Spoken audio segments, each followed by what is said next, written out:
Hello and a warm welcome to HW News Network, your one-stop show, truth be told, for some engaging and thought-provoking conversations. Today, the debate on the constitution has begun in Rajya Sabha after 2 days of discussions in Lok Sabha, and then with a final speech by Prime Minister Narendra Modi. Today, the debate was initiated in Rajya Sabha by Finance Minister Nirmala Sitharaman, and she again, on the lines of Prime Minister Modi, targeted Jawaharlal Nehru. She referred to the first constitutional amendment in 1951. Then she also talked about the arrest of poet and lyricist Majru Sultanpuri and actor Balraj Sahni in 1949. Then similarly, she also talked about the fact that Congress government had banned a book called Nehru, a political biography by Michael Edwards, and a film called Kissa Kursi. This was in 1975. And she also lashed out on socialism as well.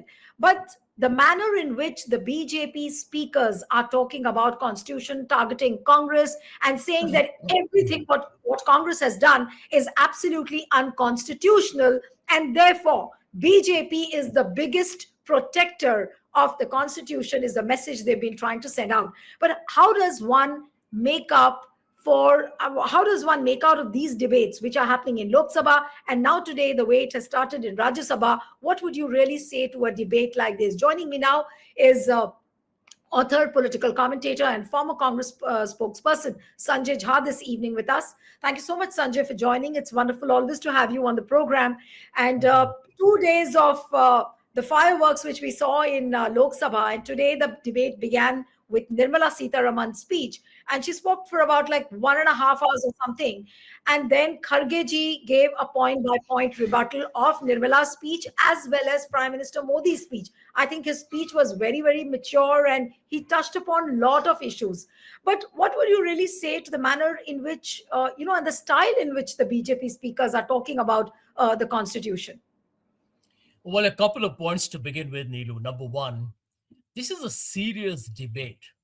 We are talking about the Constitution of India, which is the foundation for our democracy, which is a foundation of our entire structure of governance, right?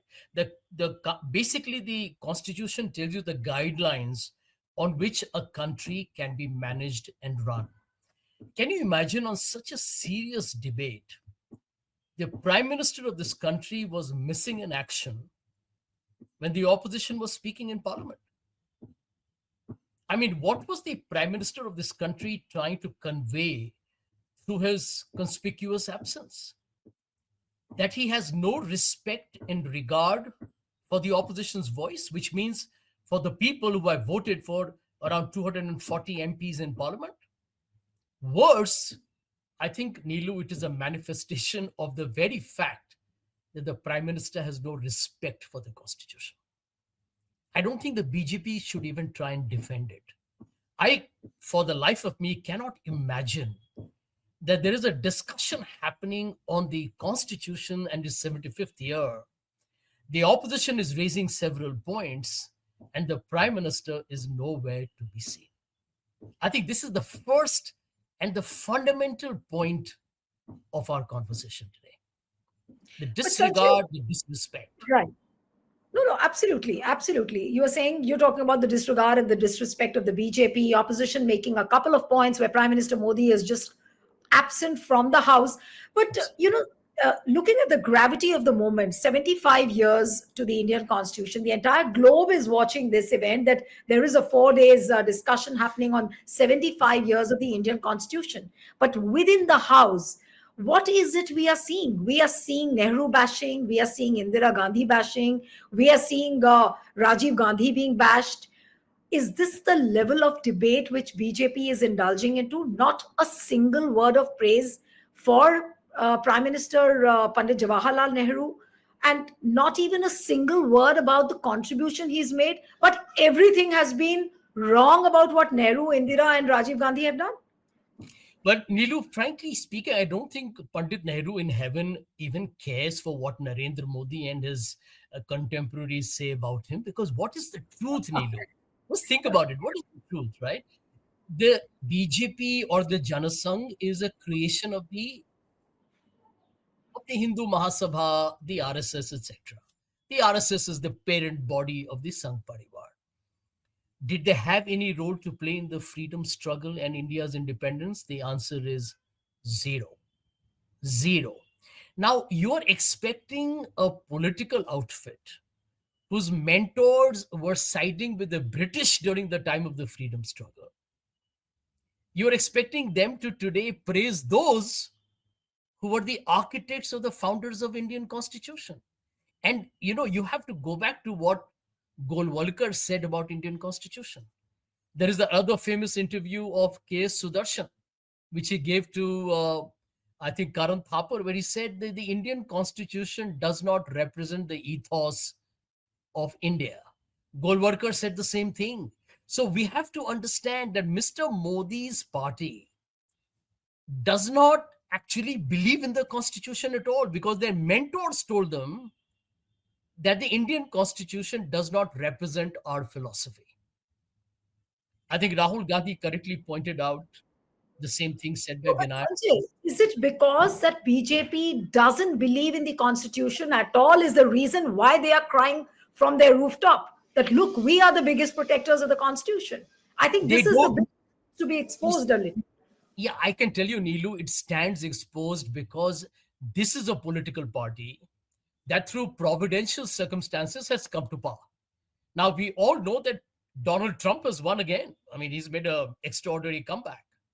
34 felony charges, several bankruptcies, convictions, sexual molestation charges, and as the Vanity Fair cover said, 4 more years. In politics, who wins doesn't mean that your morality or your past misdemeanors have been given a green chit. The truth is that the Saffron Party has nothing to do with India's freedom struggle. As we all know, the RSS did not even play the national tricolors. The Tiranga was not even in their compound in Nagpur for 50 years. So, what are we talking about? We are talking about a party that gives lip service to the constitution. And it's important to highlight this. Remember, Neelu, that several leaders from this party have rubbished the word secular. They tell you that secular was introduced by Mrs. Gandhi during the time of the emergency, and it was not originally in the constitution. And I'll tell you why they're wrong. Because at the very beginning, the founders believed that secularism was inherent or intrinsic to our social fabric and did not need to be articulated in specific terms. But by the time Mrs. Gandhi was in power, India had seen communal disturbances and riots. And she felt it was important to incorporate secularism so that it was a constant reminder to all political parties and the people of India that we had to live by a certain syncretic character or culture.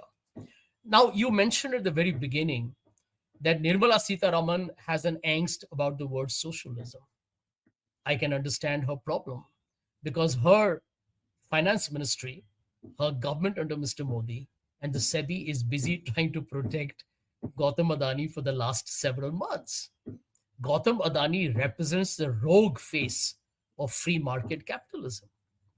And because of the fact that she and the entire right wing ecosystem believes that the word socialism reminds them of leftists, it reminds them of communism. You see, they don't understand the distinction between socialism, communism, and left politics.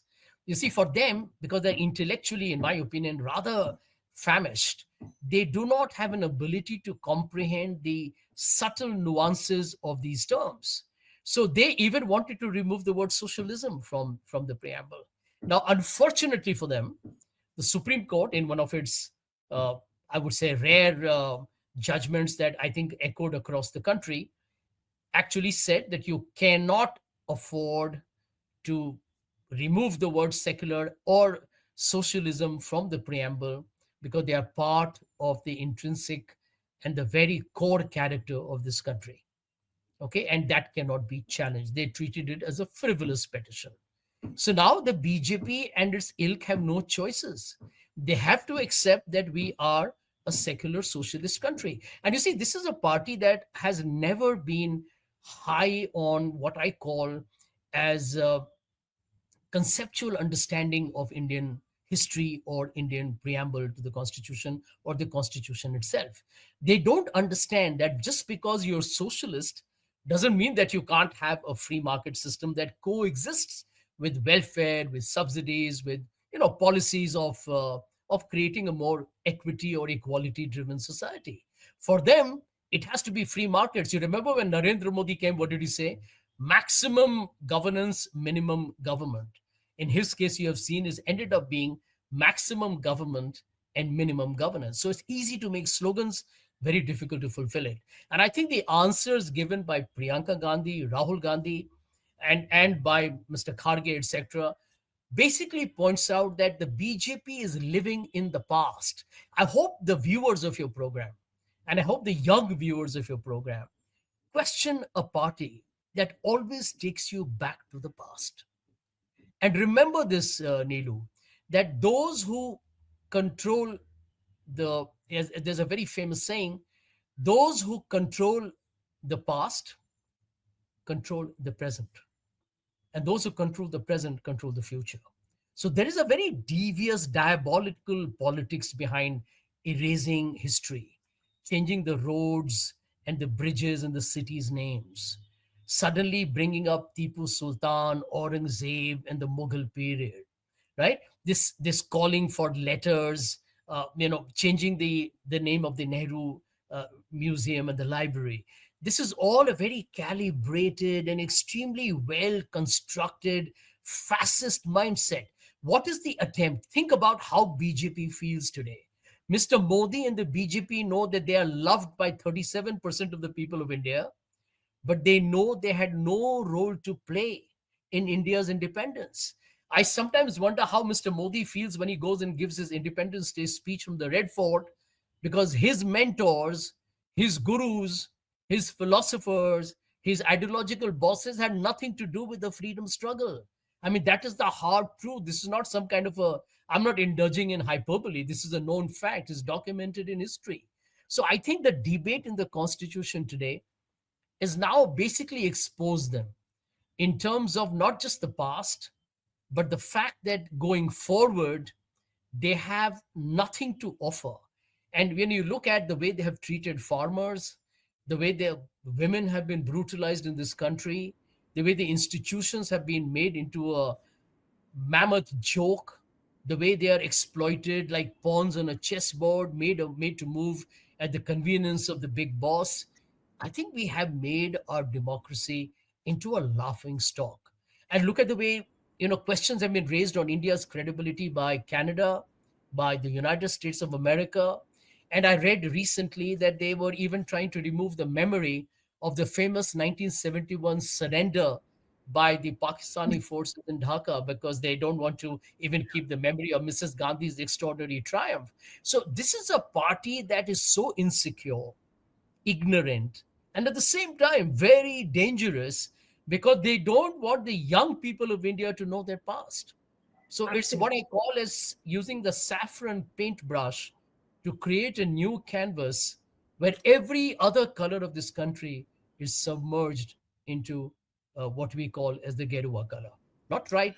It does injustice to our country. Absolutely. Stay ahead with our cutting edge news app. Instantly access the latest shorts in just 1 minute and breaking news in just 50 words. Download now for a smarter, faster news experience.